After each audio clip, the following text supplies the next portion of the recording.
Os títeres de garrote, desde o meu punto de vista, son, como vimos hai un momento, un magnífico recurso didáctico tamén para desaprender as violencias, non? Que non é o mesmo que ocultalas. A violencia existe, está na realidade.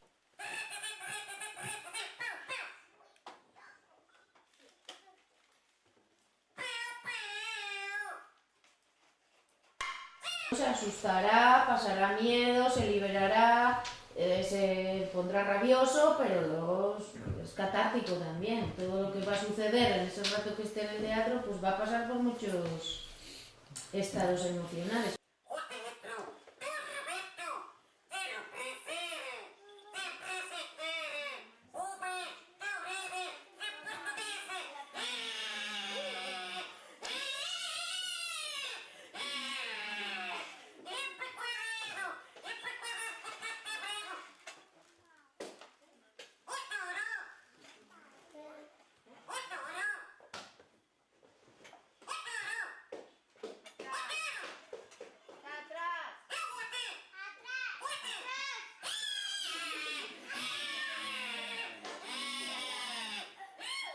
Hay personajes que se han mantenido, aparte se mantiene el policía, se mantiene el juez, se puede mantener el verdugo, la muerte, un montón de personajes, y hay otros personajes que al ir cambiando los valores morales o tus valores propios o tus propias inquietudes, es decir, pueden ir desapareciendo.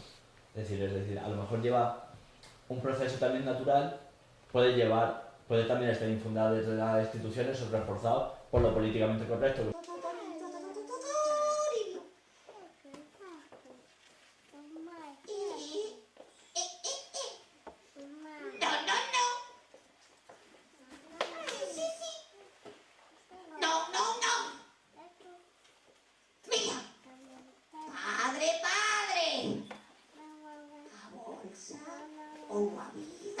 El divertirse en público, con gente.